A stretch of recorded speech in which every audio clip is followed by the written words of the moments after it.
Hoje, antes de nós iniciarmos a mensagem propriamente dita, nós vamos falar sobre a verdadeira herança. A verdadeira herança. E você vai entender qual é a herança que tem valor, qual é a herança que você pode deixar para aqueles que você ama. Amém? No meio dessa mensagem, você vai contemplar uma revelação da parte de Cristo, algo que de repente você não tinha se atentado, e algo que é importante para a sua vida, para a sua família. Eu gostaria que você prestasse bastante atenção, que você não perdesse nenhum detalhe, porque nós vamos ter início, meio e fim. E você precisa atentar-se tanto agora no início, para compreender o meio e o fim dessa mensagem. Amém? Bem, o tema da mensagem é a verdadeira herança. E nós vamos começar pela origem da família. A origem da família.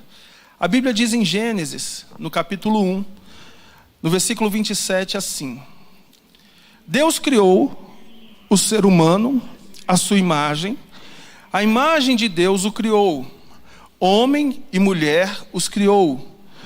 E Deus os abençoou e lhes disse: sejam fecundos, multipliquem-se, encham a terra e sujeitem-na. Então, o Criador do homem, da mulher e o Criador da família é quem? Foi Deus. Deus criou tanto o homem, viu que não era bom que o homem vivesse só, e criou para o homem uma auxiliadora, uma companheira que fosse idônea. E não só isso, ele os fez à sua imagem, à sua semelhança, e os abençoou para que fossem fecundos e para que se multiplicassem. E não só isso, ele ainda deu autoridade ao homem para que ele sujeitasse toda a terra. Toda a criação estava submissa e sujeita ao homem. Assim surgiram o homem, a mulher e a família. E de fato, a humanidade, ela foi se multiplicando. Como Deus os abençoou, ela se multiplicou. Entretanto, por conta do pecado e da corrupção humana, em Gênesis, no capítulo 6, no versículo 5, diz: o Senhor viu que a maldade das pessoas havia se multiplicado na terra e que todo o desígnio do coração delas era continuamente mau. Então o Senhor ficou triste por haver feito o ser humano na terra, e isso lhe pesou o coração. O Senhor disse: farei desaparecer da face da terra o ser humano que criei. Destruirei não apenas as pessoas, mas também os animais, os seres que rastejam e as aves dos céus, porque estou triste por havê-los feito. Então, tempos depois de Deus ter criado o homem e a mulher e os abençoado para que tivessem filhos, para que se multiplicassem, para que desfrutassem da vida, desfrutassem de tudo que Deus havia criado com perfeição para eles, por conta do pecado, eles foram se corrompendo, eles foram se tornando iníquos, foram se tornando pessoas más. E a palavra iniquidade, ela significa malícia, ela significa maldade. O ser humano, ele com o tempo, ele perdeu a sua beleza, ele perdeu a sua pureza, ele perdeu a sua semelhança de Deus, e ele foi se tornando um ser animalesco. Para você ter uma ideia, o ser humano passou a matar, não apenas no ato de defesa, no embate, numa luta, às vezes por território, por um conflito, por um momento de ira, num momento de emoção. O ser humano, ele passou a se vangloriar, inclusive, pelo ato de matar. O ser humano, ele foi se tornando tão depravado que as relações sexuais, elas já não eram mais com o intuito de haver união, unidade entre um casal, de se multiplicarem, terem filhos. Ela se tornou devassas. O ser humano se tornou perverso, a ponto de Deus se arrepender de ter criado o ser humano.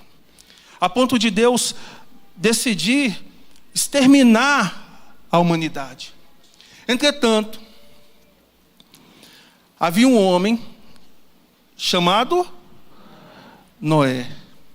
E a Bíblia diz assim, dentre toda essa humanidade corrompida, pervertida, Noé encontrou favor aos olhos do Senhor. Havia um homem que era íntegro, um homem que era justo. A Bíblia diz que Noé andava com Deus. Apesar de toda a perversidade, apesar de toda a maldade que havia no coração humano, na humanidade, Noé ele se mantinha íntegro, se mantinha justo. Noé, ele decidiu andar com o Senhor, ter comunhão com o Senhor. Então, Deus ele determina o fim daquela geração, de todo aquele povo. Ele determina que aquele povo ali vai chegar aos seus dias ao fim. Entretanto, ele decide que Noé e a sua família vai viver. Amém? E a Bíblia diz então que veio o dilúvio. Em Gênesis capítulo 7, no versículo 22, diz assim: tudo o que havia em terra seca e que tinha fôlego de vida em suas narinas, morreu. Assim foram exterminados todos os seres que haviam sobre a face da terra. As pessoas e os animais, os seres que rastejam e as aves dos céus foram extintos da terra. Ficou somente Noé e os que com ele estavam na arca. E as águas prevaleceram sobre a terra durante 150 dias. Como Deus havia determinado, assim aconteceu. Toda a humanidade veio ao fim. Inclusive os animais, aqueles que voam, os pássaros ou mesmo as aves, os répteis, enfim. Aí alguém pode dizer assim: pastor, mas essa história de Noé é difícil de acreditar. Presta atenção numa coisa, só um parênteses aqui do que nós estamos falando. Olha aqui para o pastor. Vem cá. O Brasil, ele foi descoberto em que ano? Que ano? 1500, não foi isso? Para o europeu, existia América antes de 1500? Não. Concorda comigo? Não existia.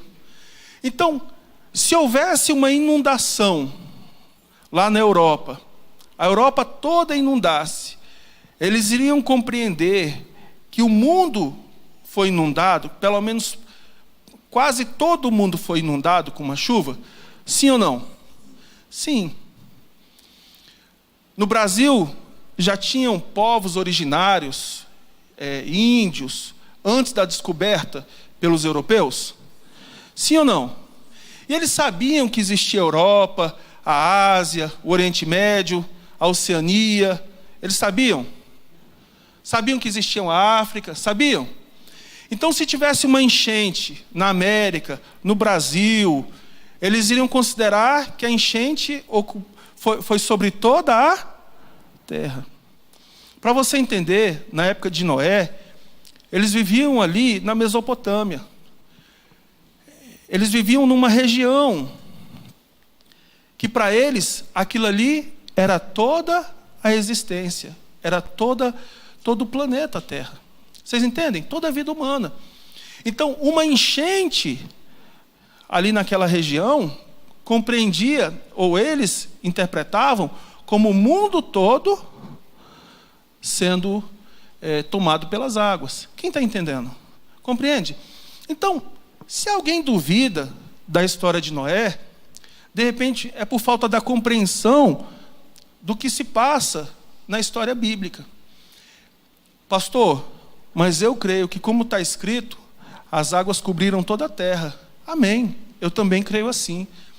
Quer seja literalmente toda a terra, ou quer seja a região onde eles viviam. Mas que cobriu? Cobriu. Inclusive, existem outros relatos a respeito disso. Mas apesar dos homens terem morrido, Deus foi tão misericordioso que Ele preservou a humanidade. Amém? Essa imagem, inclusive, é de Noé e a sua família saindo. Foi eu que tirei, inclusive. Eu estava lá. Mas é uma imagem ilustrativa, mas que nela nós vemos o zelo, o amor, a misericórdia de Deus pela humanidade. Porque Ele poderia muito bem dar fim à humanidade e criar pessoas perfeitas, excelentes, mas não. Deus deu uma oportunidade, Ele preservou a humanidade. Em Gênesis capítulo 8, no versículo 14, diz: e aos 27 dias do segundo mês, a terra estava seca. Então Deus disse a Noé: saia da arca, você, a sua mulher e os seus filhos e as mulheres dos seus filhos. E apesar de Deus ter lamentado ter criado a humanidade, Ele a preservou com Noé, a sua esposa, os seus 3 filhos e as suas 3 noras. Amém? Então, a partir daqui, a gente acredita que a humanidade vai vir com pureza, com santidade, com temor ao Senhor, porque Noé era um homem temente a Deus. Noé amava a Deus, andava com Deus. Mas o que acontece mais para frente? O ser humano que foi alcançado pela misericórdia de Deus, ele novamente se degenera. Se degenera. Se tornou novamente perverso. Com a multiplicação da humanidade, se tornaram iníquos novamente. Para você ter uma ideia, em Gênesis, no capítulo 19, a Bíblia diz que Ló recebe em sua casa 2 anjos. E no versículo 4 diz: mas antes que eles se deitassem... Olha aqui para o pastor. Quem está entendendo? Está claro até aqui? Está compreendendo? Deus criou o homem perfeito, os abençoou, eles se multiplicaram, se corromperam. Deus se arrependeu de criar o ser humano, veio o dilúvio, mas Ele preservou Noé, a esposa, os filhos e as noras. Eles temiam a Deus. Eles começaram a se multiplicar, multiplicar, multiplicar. Aí olha o que aconteceu. Ló recebe em sua casa 2 anjos. Anos e anos depois. Mas, antes que eles se deitassem, tinha 2 anjos na casa de Ló. Eles iam se deitar para dormir. Antes de se deitarem, os homens daquela cidade cercaram a casa. Eram os homens de Sodoma, tanto os moços como os velhos, sim, todo o povo de todos os lados. E chamaram Ló e lhe disseram: onde estão os homens que à noitinha entraram na sua casa? Esses homens, eles viram que 2 homens tinham entrado na casa de Ló. E eles foram lá na casa de Ló e fazem: Ló, cadê os 2 homens que entraram aí? Traga-os aqui para fora, para que... Consegue ler? Para que abusemos deles. Traz esses homens aqui porque nós queremos abusar deles. Então, Ló foi até a porta, fechou-a atrás de si e lhes disse para aqueles homens que estavam ali cercando a sua casa: meus irmãos, peço-lhes que não cometam essa maldade.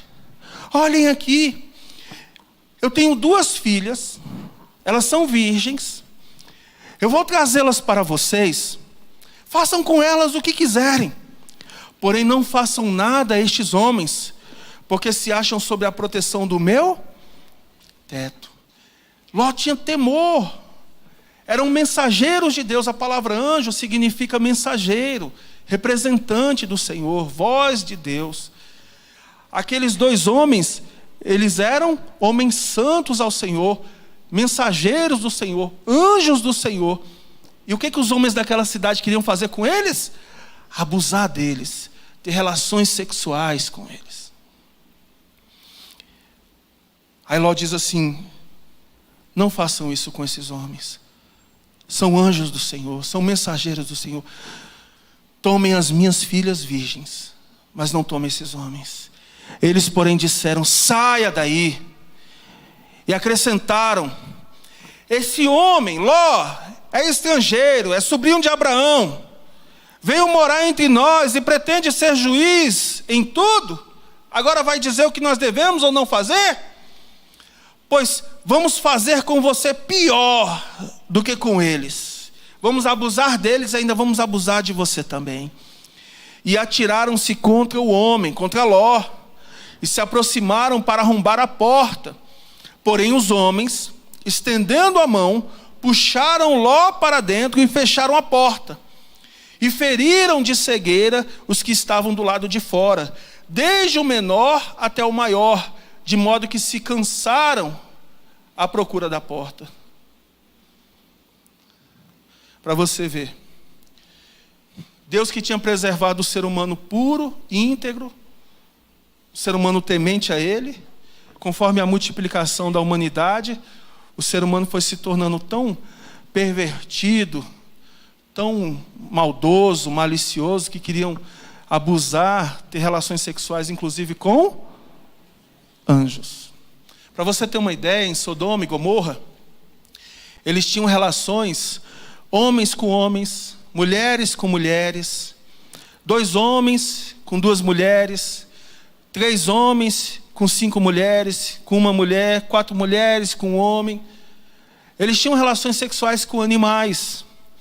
Eles tinham relações sexuais com as suas próprias irmãs, com as suas próprias mães, com seus próprios pais.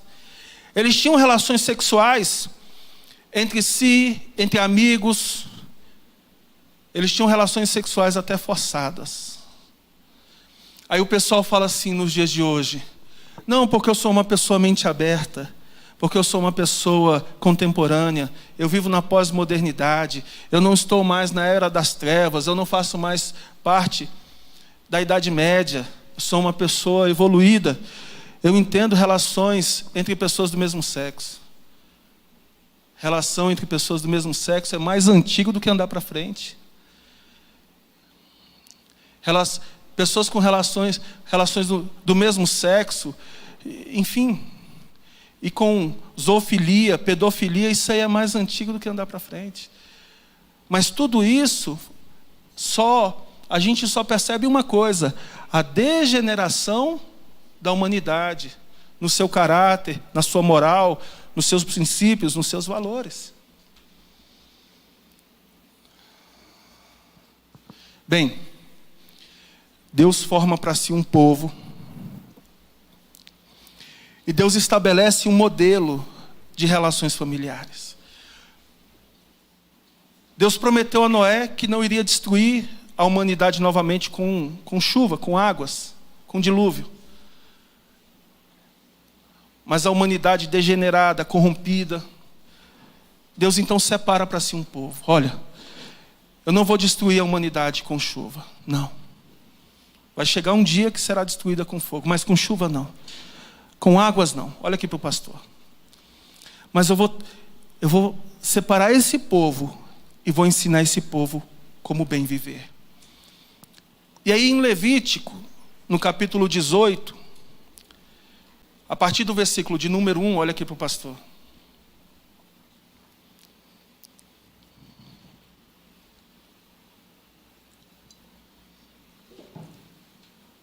Deus estabelece como seriam as relações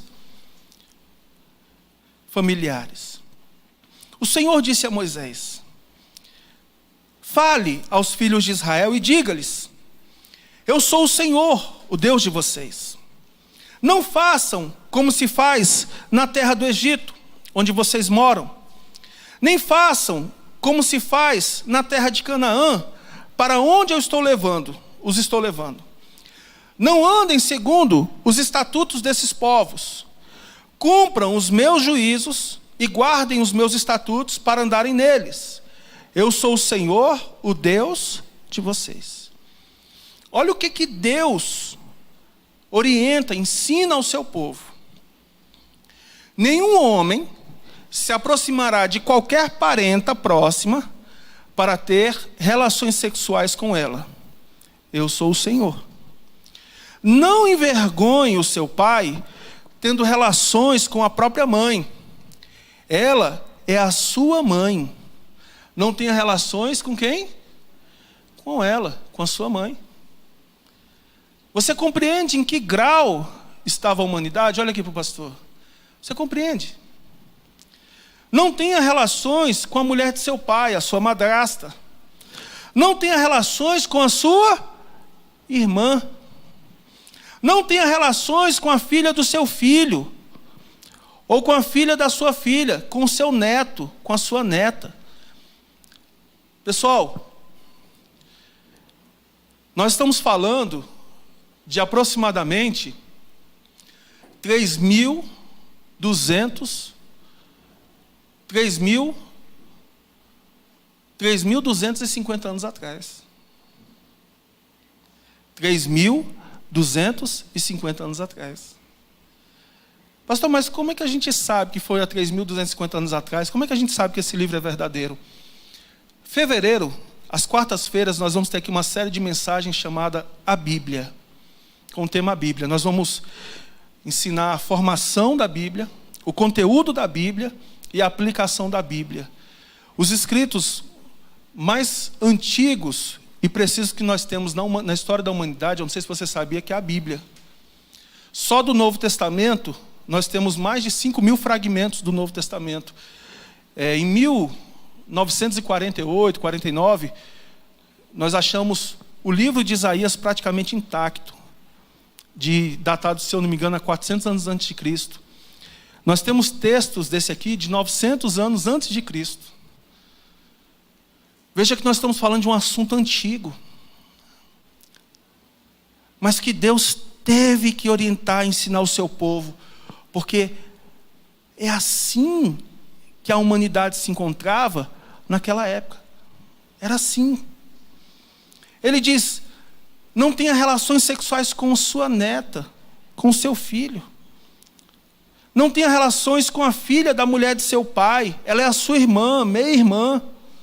Não tenha relações com a irmã de seu pai. Não tenha relações com a irmã da sua mãe. Não envergonhe o irmão de seu pai tendo relações com a mulher dele, ela é a sua tia. Não tenha relações com a sua nora. Você tem noção do que é isso? Chega o seu filho com a namorada dele, e o camarada tinha relações sexuais com a namorada do filho. Não tenha relações com a mulher de seu irmão. Não tenha relações com a mulher e com a filha dela. Não tenha relações com a filha do filho dela, nem com a filha da filha dela. São parentes, é perversidade. Não se aproxime da mulher para ter relações com ela durante a sua menstruação. O ser humano vivia igual um animal. Não se deite com a mulher do seu próximo. Não se deite com outro homem para ter relações com ele como se fosse mulher. É abominação. Nem tenha relações com um animal. Zoofilia. As pessoas eram tão depravadas que elas tinham relações sexuais com os próprios animais. E não é uma questão. Ah, pastor, quando eu era menino tinha uma cabrinha lá. Era todo tipo de animal. Era por pura perversidade. Não se contaminem com nenhuma destas coisas, porque todas essas coisas se contaminaram as nações que eu vou expulsar da presença de vocês. Porque os moradores dessa terra que nela estavam antes de vocês fizeram todas essas abominações e a terra se contaminou. Que não aconteça que a terra vomite vocês também, por terem contaminado como vomitou o povo que nela estava antes de vocês. Então Deus estabelece um modelo de família, que é o homem, a sua mulher, que não é sua parente, que é distante, e junto ao homem e à mulher, os filhos. Amém?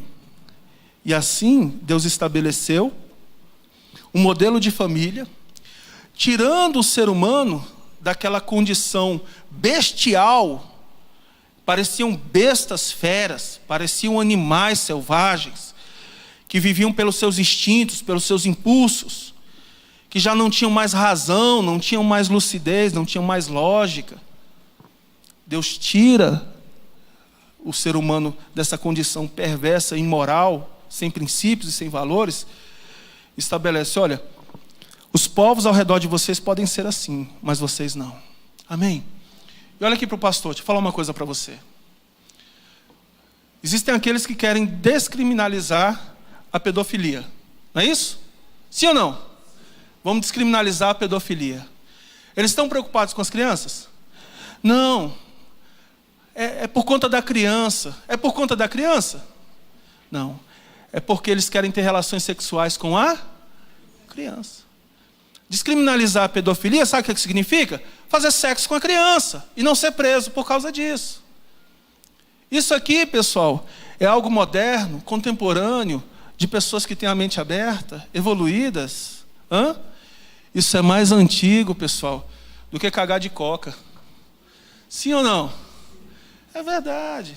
Perdoa o linguajar, mas é a verdade. Sim ou não? É verdade.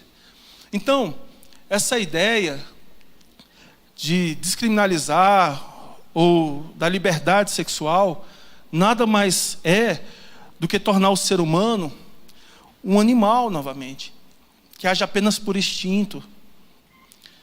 Deus então estabelece um modelo de família, homem, mulher e os seus filhos. Aí Jesus vem e ratifica isso. Jesus respondeu: vocês não leram que o Criador, desde o princípio, os fez homem e mulher? E que disse: por isso, o homem deixará o seu pai e a sua mãe e se unirá à sua mulher, tornando-se os dois uma só carne, de modo que já não são mais dois, porém uma só carne. Portanto, que ninguém separe o que Deus ajuntou. Quando Jesus vem, Jesus ratifica, ele confere veracidade, ele confirma o que era de fato. A família trata-se de um homem, de uma só mulher, que se unem, se tornam uma só carne, uma só pessoa, e eles têm então seus filhos. Eles são como um só diante de Deus com os seus filhos. Amém? Amém. Entretanto, Jesus traz um sentido. Quando ele vem, ele traz sentido à vida humana. Olha aqui para mim. Até aqui foi uma introdução para você entender, para te dar clareza. Mas eu queria que você prestasse atenção no que você vai ouvir agora. Talvez você não tenha ouvido isso antes. Eu acredito que não. Eu até escrevi. Quando Jesus veio ao mundo, ele ratificou o modelo de família estabelecido por Deus. Verdade. Homem, mulher e os seus filhos. Entretanto, ele trouxe uma explicação que proporcionou uma compreensão assertiva sobre as relações familiares.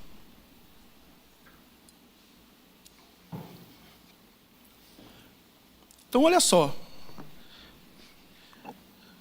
Homem, mulher, seus filhos. Mas ele trouxe uma compreensão, uma explicação que proporciona-nos uma compreensão assertiva, mais precisa, sobre as relações familiares.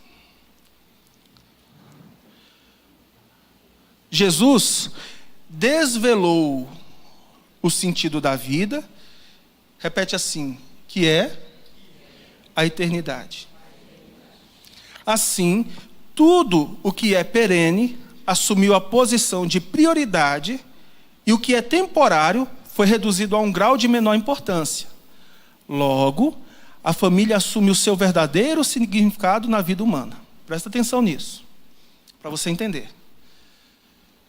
Jesus, ele trouxe clareza para que aquilo que de fato é, para o que de fato é a relação parental, a relação familiar.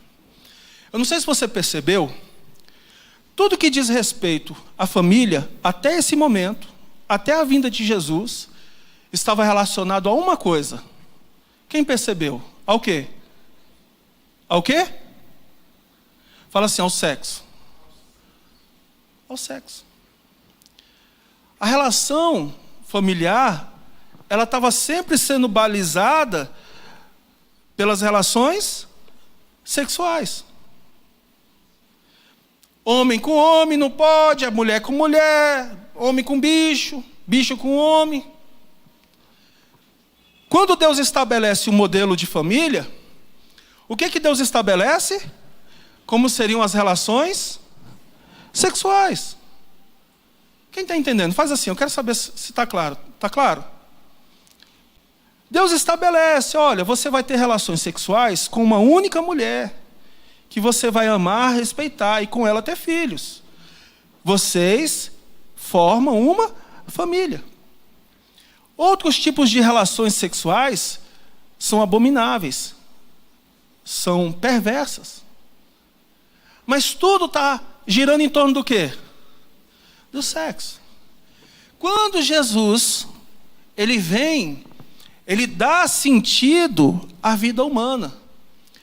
E as relações familiares, elas perdem essa perspectiva do sexo e elas passam a ter outra perspectiva, a partir daquilo que é perene, daquilo que é duradouro, daquilo que é eterno. Está compreendendo? Faz assim, se você está mesmo, você está entendendo? Pastor, não estou, faz assim. Está claro? Está claro mesmo? Entenda. As relações familiares, pela ótica cristã, a partir da vinda de Jesus, elas não são fundamentadas no sexo. Elas são fundamentadas em relações duradouras. Relações que vão para além da vida, que levam para a eternidade. Eu não sei se foi revelado a você, mas o sentido da vida é a eternidade. Deus colocou em nós esse anseio, o desejo pela eternidade. Para você ter uma ideia, se você pegar 10 garotos e deixarem numa ilha deserta e eles crescerem, eles vão criar uma religião. Porque é da necessidade humana se conectar com aquilo que é transcendente, aquilo que é metafísico, aquilo que é eterno. Jesus vem e desvela aquilo que já está diante do homem. Só que estava como se ele tivesse uma venda. É como se tivesse escuro e ele acendesse uma vela para clarear. É como se tivesse ali diante dele, mas ele não conseguisse enxergar. E Jesus traz clareza, ele desvela. O ser humano começa a perceber: eu não nasci para crescer, me reproduzir e morrer. Eu nasci para crescer, para me reproduzir, me multiplicar e para viver. E viver para Deus e viver eternamente. Amém? Você foi criado por Deus para a vida e vida eterna. Logo, as suas relações não são mais bestiais, animalescas, baseadas nos seus instintos, nos seus impulsos. As suas relações familiares, elas são baseadas na eternidade. E o que acontece com a família consanguínea? Jesus apresenta uma nova concepção de família. A Bíblia diz assim, em Mateus capítulo 12, sobre a mãe e os irmãos de Jesus.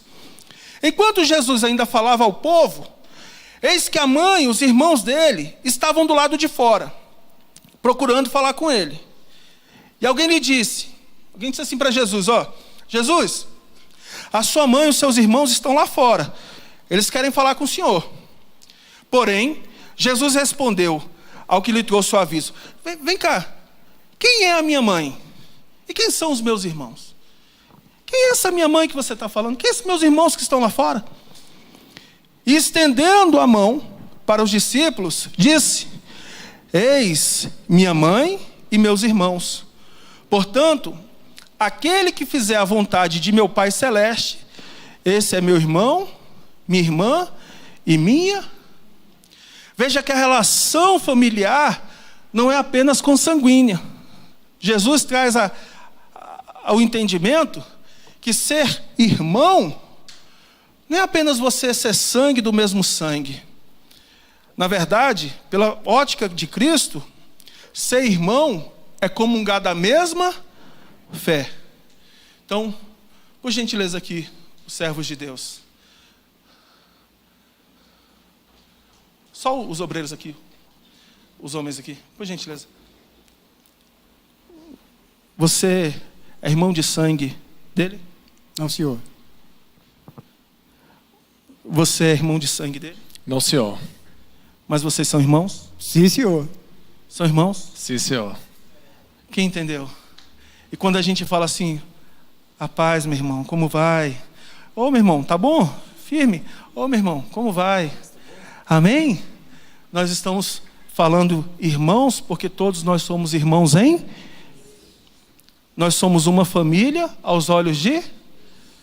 Então as relações familiares, elas perdem essa perspectiva do sexo, a perspectiva do laço consanguíneo, e ela, não que ela perca, mas ela passa a ter um sentido mais profundo. Inclusive, obrigado, obreiros. A Bíblia diz assim, em Mateus 10, no versículo 34. Não pensem que eu vim trazer paz à terra. Não vim trazer paz, mas espada. Pois vim causar divisão entre o homem e o seu pai, entre a filha e a sua mãe, e entre a nora e a sua sogra. Assim, repete assim, os inimigos de uma pessoa serão os da sua própria casa. Pastor, é por isso que eu nunca me dei bem com aquele meu irmão, aquele miserável. Pastor, é por isso que eu nunca gostei da minha nora. Aquela nora. Pastor, agora eu descobri porque que... Olha aqui para o pastor.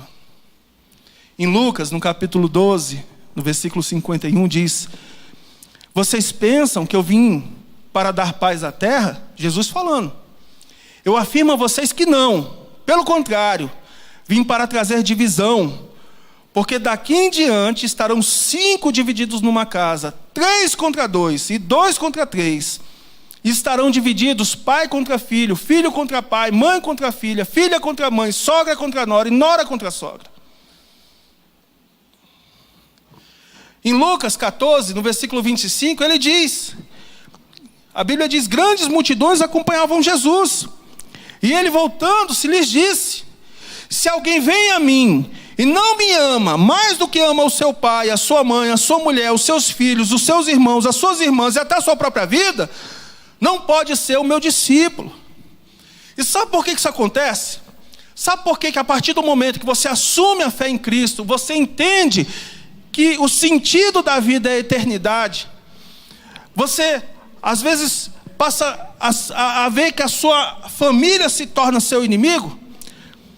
Porque em 1 Coríntios, no capítulo 1, no versículo 18, diz: certamente a palavra da cruz é loucura para os que se perdem, mas para nós que somos salvos, ela é o poder de Deus. Eu posso ouvir um aleluia da sua parte? Você é dos que se perdem ou você é dos que são salvos? Para quem se perde, a mensagem da cruz é loucura. Não, o discurso desse pastor é loucura. Não, essa palavra aí é loucura. Mas para nós que cremos, essa mensagem que para eles é loucura, a mensagem da salvação, a mensagem da cruz, ela é o poder de Deus. Sabe por que existe essa divisão? Porque quando você assume a sua fé em Jesus, no início, a sua família não entende e começa a te criticar e a te perseguir. Fulana está nessa igreja agora, parece que agora mudou de casa, daqui a pouco está morando na igreja. Fulano começou a ir nessa igreja, agora está lá dando dinheiro para o pastor. Às vezes a pessoa chegou na igreja endividada, apertada, desempregada. Às vezes a pessoa chegou na igreja recebendo cesta básica, o pastor ajudando, e a pessoa está lá, está dando dinheiro para o pastor. Às vezes a pessoa mal tem onde cair morta, Está dando dinheiro para o pastor. É porque, na verdade, a pessoa sabe que a partir do momento que você assume a sua fé em Cristo Jesus, você vai largar a vida errada. Você vai largar aquelas falsas amizades, aqueles encontros de família que terminava todo mundo bêbado, terminava todo mundo ali às vezes discutindo. Porque você pode observar, começa bem. Vai ter um churrasco lá na casa do Franklin.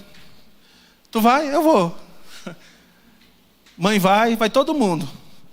Começa lá, puxa aí, Gelan, um forrozão daquele. Tá todo mundo na casa do Franklin. Puxa aí, Gelan, de leve, vai lá. Começa de leve, vai estar lá todo mundo na casa do Franklin.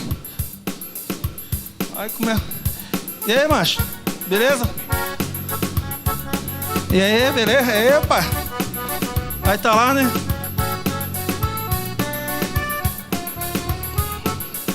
E aí? Que hora sai essa carne? Hã? Né? Tá lá.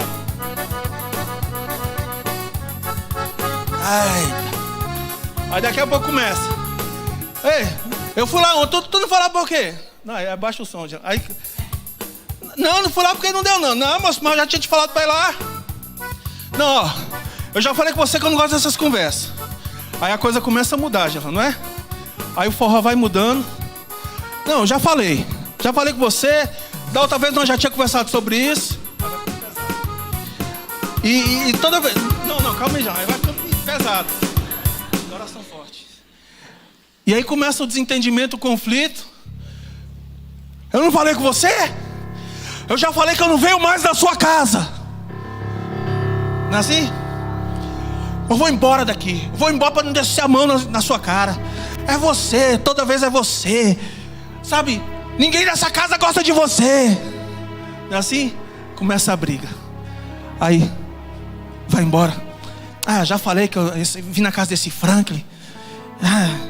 Aí a mulher, calma. O irmão do Frank chama como? Francis. Calma, Francis. O Frank é o seu irmão. Não, eu odeio o Franklin.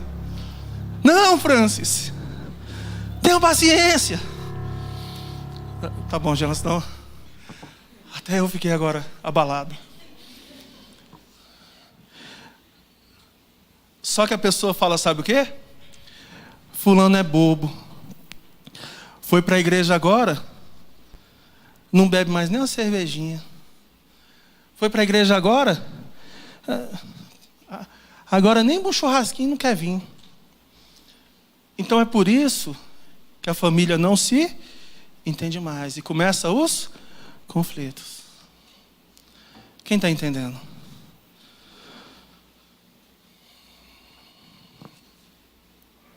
Coisas do tipo. Eles não compreendem a sua fé. Agora eu vou te fazer uma pergunta. Será que Jesus, ele está menosprezando a família consanguínea? Será então que Jesus está dizendo assim, ó, não se importe mais com a sua mãe, não se importe mais com seu pai, ou não se importe mais com seus filhos, ou não se importe mais com seus irmãos? Será que é isso que Jesus está falando? Não. Fala assim, ó, não. Em Timóteo, 1 Timóteo capítulo 5 diz, se alguém não tem cuidado dos seus, e especialmente dos da própria casa, esse negou a fé e é pior do que o descrente. Entenda. Em Mateus capítulo 19, versículo 7 diz, os fariseus perguntaram, então por que Moisés ordenou dar uma carta de divórcio e repudiar a mulher? Jesus respondeu, foi por causa da dureza do coração de vocês que Moisés permitiu que vocês repudiassem a mulher. Não foi assim desde o princípio. Eu, porém, lhes digo, quem repudiar, ou seja, se separar, mandar a mulher embora, divorciar de sua mulher, não sendo por causa de relações sexuais ilícitas, e casar com outra, comete adultério. Portanto, o propósito de Deus é que você seja um instrumento de Deus para a salvação de sua família. Presta atenção. Jesus não quer que você despreze a sua família, mas Ele te alerta para dizer que família não é apenas laço consanguíneo, formado por relações sexuais. Família é algo para além da vida, é algo que você vai levar para a eternidade. Pastor, mas a Bíblia diz que no céu não vai ter casamento. É verdade. Mas nós seremos todos família de Deus, família de Cristo. Significa que nós vamos abandonar a nossa família? Não. Então o que nós vamos fazer? Nós vamos ser instrumentos de Deus para a salvação dos nossos familiares, da nossa família consanguínea. Em 1 Coríntios, no capítulo 7, no versículo 10 diz assim: aos casados ordeno, não eu, mas o Senhor, que a mulher não se separe do marido. Amém? Não se separe do seu marido, mas se ela se separar, que não se case de novo, ou que se reconcilie com seu marido. E que o marido não se divorcie da sua esposa. Aí ele diz: aos outros digo eu, não o Senhor, se algum irmão estiver casado com uma mulher não crente, e esta concorda em morar com ele, não se divorcie dela. Pastor, eu tenho uma mulher que ela não comunga da mesma fé, ela não está comigo na mesma caminhada, na direção do reino de Deus, ela não tem a visão da eternidade, ela não quer fazer parte do corpo de Cristo, ela não quer ser membro da igreja do Senhor. Eu vou abandonar a minha mulher. Não, não deixe a sua mulher, não se divorcie dela. E se uma mulher estiver casada com um homem não crente, pastor, mas meu marido não é crente, meu marido, ele ainda tem os velhos hábitos do velho homem. Não se separe, se este concorda em viver com ela. Olha, ele está falando para separar com você? Não. Ela quer separar de você? Não. Então continua com ela, continua com ele. Que ela não se divorcie do marido, porque o marido não crente, repete assim, é santificado. Amém? É santificado no convívio da esposa. E a esposa não crente é santificada no convívio do marido crente.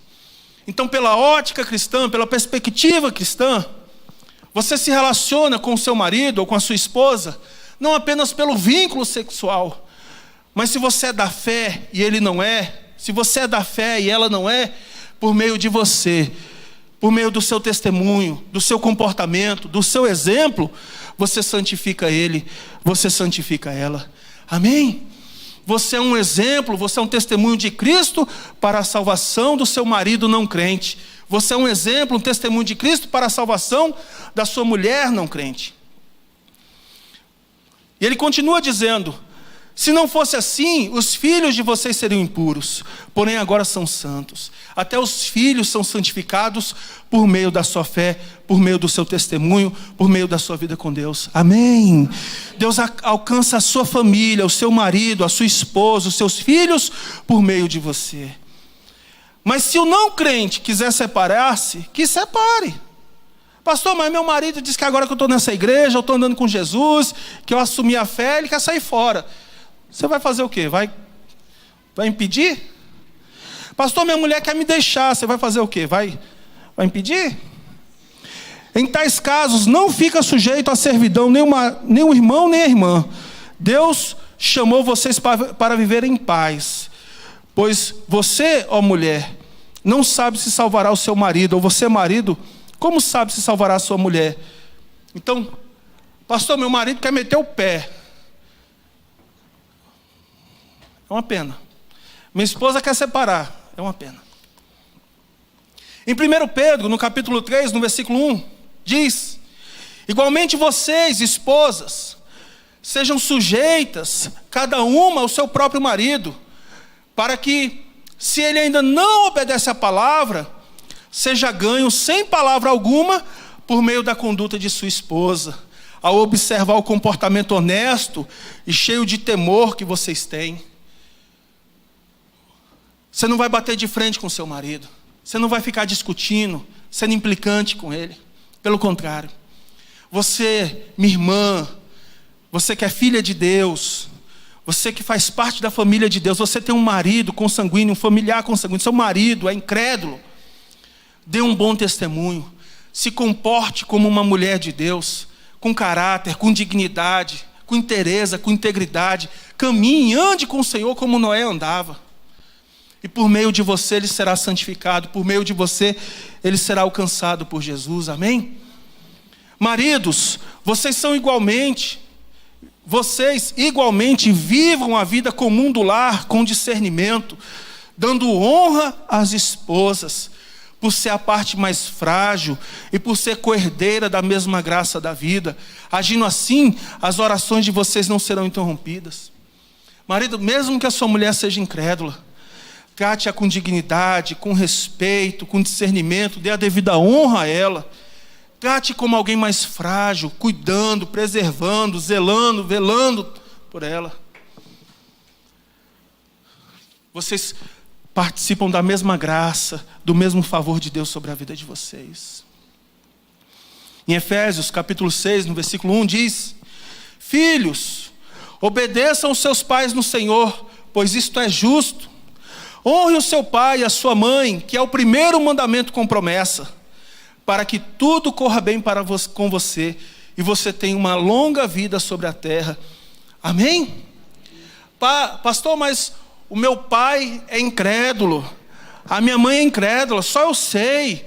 Pastor, meu pai já teve capacidade de me levar para ficar com mulher, para trair a minha esposa, para trair a minha namorada. Isso não te dá o direito de desonrá-lo, de desrespeitá-lo ou de tratá-lo com falta de dignidade. Porque por meio do seu testemunho, filho, é que você ganha o seu pai para Jesus. Amém? Você ganha a sua mãe para... Eles podem falar qualquer coisa sobre você, não concordar com a sua fé, criticar, mas eles têm que dar o braço ao torcer e dizer assim: olha, meu filho é homem de Deus. Amém? Minha filha é mulher de Deus. Amém? E por meio do seu testemunho, a graça de Deus os alcança. Olha, e para nós finalizarmos, faz assim, ó.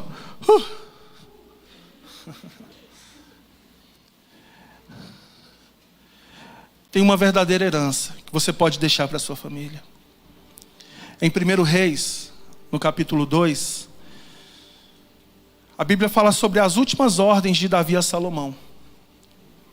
E diz assim: quando se aproximava o dia da morte de Davi, ele deu ordens a Salomão, seu filho, dizendo: eu vou pelo caminho de todos os mortais. Davi estava dizendo assim: Salomão, eu estou perto de morrer. E ele deixou essa herança para Salomão. Repete assim: tenha coragem e seja homem. Davi se tornou o homem mais rico e poderoso de Israel. Ele se tornou o maior rei da história de Israel. Ele pegou toda a riqueza dele, todos os bens que ele tinha, e deixou em oferta para a construção do templo. E para o seu filho, ele deixou 2 palavras: coragem, homem. Tenha coragem e seja homem. Guarde os preceitos do Senhor, seu Deus, andando nos seus caminhos, guardando os seus estatutos, os seus mandamentos, os seus juízos e os seus testemunhos, como está escrito na lei de Moisés. Assim você será bem-sucedido em tudo o que fizer e por onde quer que você for.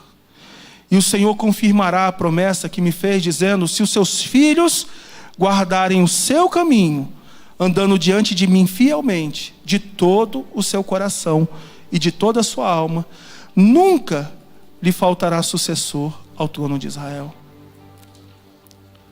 A verdadeira herança que você pode deixar para os seus filhos, para os seus pais, inclusive, para os seus irmãos, para os seus netos, é o seu bom testemunho, é o seu exemplo de fé no Senhor. Olha aqui para o pastor, por favor. Presta atenção numa coisa. O pai, preocupado com o filho, ele pensa nos estudos do filho. Porque o meu filho vai estudar na melhor escola, vai ter a oportunidade que eu não tive. O meu filho... E ele tenta formar o filho profissionalmente. Mas tem muito advogado, médico, pessoas, sabe, empresários, artistas, milionários, pessoas riquíssimas que são mau caráter, ou que estão sofrendo, que estão com depressão. O filho, principalmente quando sai da pobreza, começa a ganhar dinheiro, ele pensa, agora eu vou fazer pela minha mãe, pelo meu pai. Primeira coisa que eu vou fazer quando eu ganhar dinheiro é comprar uma casa para minha mãe, é comprar uma terrinha para o meu pai. Mas o maior bem que um filho pode fazer pelo pai e pela mãe é o seu bom testemunho, é o seu exemplo de fé em Deus. Amém? Existem coisas que são perenes, que são eternas, e essas é que são realmente valiosas. Porque o carro envelhece, passa, a roupa se desgasta e vai. A casa, ela precisa de reparos, manutenções. Amanhã ou depois você pode inclusive querer mudar-se daquele lugar, desejar sair daquele ambiente. Tudo passa. Mas aquilo que é eterno, que é perene, que é duradouro, isso jamais vai passar. Isso jamais terá fim. Como a nossa fé no Senhor Jesus, como a nossa devoção a Deus, a nossa dignidade, o nosso caráter, você poder partir e quem lembrar-se de você, lembrar de um homem, de uma mulher íntegro, digna, temente a Deus. Para nós concluirmos, a minha oração por você é que você possa declarar como declarou Josué: eu e a minha casa serviremos o Senhor. Aleluia. Eu e a minha casa serviremos o Senhor.